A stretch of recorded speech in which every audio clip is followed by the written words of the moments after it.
ಪ್ರವೀಣ್ ಕುಲಕರ್ಣಿ ಅಂತ. ನಾನು ಸ್ಪಂದನ ಪೂರ್ವ ಪ್ರಾಥಮಿಕ ಮತ್ತು ಪ್ರೌಢಶಾಲೆ ಕದರಮಂಡಲಗಿಯಲ್ಲಿ ಮುಖ್ಯೋಪಾಧ್ಯಾಯನಾಗಿ ಕೆಲಸವನ್ನು ಮಾಡ್ತಾಯಿದ್ದೆ. ಇವತ್ತಿನ ಒಂದು ಆಧುನಿಕ ಜಗತ್ತಿನಲ್ಲಿ ಪಾಲಕರಿಗೆ ಸಮಯದ ಕೊರತೆಯಿಂದಾಗಿ ಶಾಲೆಯಲ್ಲಿ ನಾವು ಸಂಸ್ಕಾರವನ್ನು ಕಲಿಸೋದು ಕೂಡ ನಮ್ಮ ಜವಾಬ್ದಾರಿಯಾಗಿದೆ. ಪ್ರಾರಂಭದಲ್ಲಿ ನಾನು ಶಿಕ್ಷಕನಾಗಿ ಸೇರಿಕೊಂಡಾಗ ಪ್ರಶಿಕ್ಷಣ ಭಾರತಿಯಲ್ಲಿ ತರಬೇತಿ ಪಡೆಯುವಂಥ ಸಂದರ್ಭದಲ್ಲಿ ನಿಜವಾಗಿಯೂ ಆ ಸಂಸ್ಕಾರ ಅನ್ನುವಂಥದ್ದನ್ನು ನಾವು ಶಾಲೆಯಲ್ಲಿ ಹೇಗೆ ಇಂಪ್ಲಿಮೆಂಟ್ ಮಾಡಬೇಕು ಅನ್ನುವಂಥದ್ದನ್ನು ಸ್ವಲ್ಪ ಕಷ್ಟ ಏನೋ ಅಂತ ಅಂದ್ಕೊಂಡಿದ್ವಿ. ನಾವು ಮಕ್ಕಳಿಂದ ಸ್ವಲ್ಪ ಸವಾಲುಗಳು ಬರಬಹುದು ಅನ್ನುವಂಥ ರೀತಿಯೊಳಗೆ ಯಾವಾಗ ತರಬೇತಿ ಮುಗೀತೋ ಅದನ್ನು ತರಗತಿಯಲ್ಲಿ ಯಾವಾಗ ಅದನ್ನು ಅಳವಡಿಸೋದಕ್ಕೆ ಪ್ರಾರಂಭ ಮಾಡಿದ್ವಿ, ಮಕ್ಕಳಿಂದ ಬರುವಂತಹ ಆ ಒಂದು ಪ್ರತಿಕ್ರಿಯೆ ಏನಿತ್ತೋ ಅದನ್ನು ನೋಡಿ ಬಹಳ ಖುಷಿ ಆಯಿತು, ನಮಗೆ ಸಂತೋಷ ಆಯಿತು. ನಿಜವಾಗಿಯೂ 2 ತಿಂಗಳಲ್ಲಿ ನಾವು ಬದಲಾವಣೆಯನ್ನು ನೋಡಿರೋದ್ರಿಂದ ಬಹಳ ಖುಷಿ ಆಗ್ತಾಯಿದೆ, ಸಂತೋಷ ಆಗ್ತಾಯಿದೆ.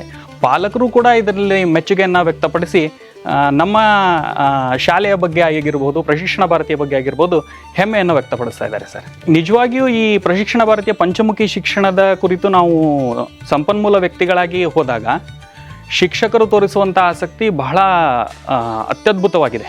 ತರಬೇತಿ ಮುಗಿದ ತಕ್ಷಣ ಸವಾಲುಗಳು ಏನಾದರೂ ಇದಾವ ಅಂತ ಅಂದಾಗ ಬರುವಂಥದ್ದು ಏನು ಅಂತಂದರೆ, ಒಬ್ಬ ಶಿಕ್ಷಕರು ಹೇಳ್ತಾ ಇದ್ರು, ನಾವು ಪ್ರಾಥಮಿಕ ವಿಭಾಗದಲ್ಲಿ ತೊಂದರೆ ಆಗ್ತಾ ಇಲ್ಲ, ಹೈಸ್ಕೂಲ್ ಪ್ರೌಢ ವಿಭಾಗಕ್ಕೆ ಬಂದಾಗ ಸ್ವಲ್ಪ ತೊಂದರೆ ಆಗ್ತಾ ಇದೆ ಸರ್, ಕೇಳ್ತಾ ಇಲ್ಲ ಮಕ್ಕಳು ಅನ್ನೋಂಥದ್ದು. ಇದನ್ನು ನಾವು ತರಬೇತಿ ಕೊಡೋದಕ್ಕೆ ಹೋದಾಗೂ ಕೂಡ ಹಲವಾರು ಶಾಲೆಯಲ್ಲಿ ಈ ಸಮಸ್ಯೆ ಕಂಡು ಬರ್ತಾ ಇದೆ. ಆ ಮಕ್ಕಳ ಮನಸ್ಸನ್ನು ಮುಟ್ತಾ ಇಲ್ಲ. ನಾವು ಪಾಠ ಮಾಡಿ ಬರ್ತಾ ಇದ್ದೀವಿ, ಪ್ರೊಫೆಸರ್ ಆಗೋದಕ್ಕಿಂತನೂ ಪ್ರೌಢ ವಿಭಾಗದಲ್ಲಿ ಪ್ರೊಫೆಸರ್ ಆಗೋಂಥ ಅವಶ್ಯಕತೆ ಇಲ್ಲ. ನಾವು ಅಲ್ಲಿ ತಂದೆಯ ಸ್ಥಾನ ಆಗಿರ್ಬೋದು, ತಾಯಿಯ ಸ್ಥಾನವನ್ನಾಗಿ ತುಂಬಬೇಕಾಗತ್ತೆ. ಮಕ್ಕಳಿಗೆ ಪಾಠ ಮಾಡುವಂಥದ್ದಕ್ಕಿಂತ ಪೂರ್ವದಲ್ಲಿ ಮನಸ್ಸಿಗೆ ಹತ್ತಿರ ಆಗಬೇಕಪ್ಪ ಅಂದ್ರೆ ಅವ್ರ ಜೊತೆ ಕೂತ್ಕೊಂಡು ಊಟ ಮಾಡಿ ಅಂತ.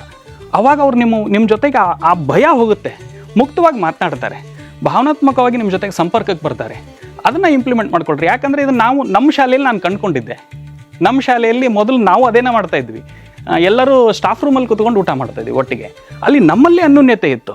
ಆದರೆ ಮಕ್ಕಳು ಎಲ್ಲೋ ಒಂದು ನಮ್ಮಿಂದ ದೂರ ಇದ್ದಾರೆ ಅನ್ನೋಂಥ ಭಾವನೆ ಕಾಡ್ತಾ ಇತ್ತು.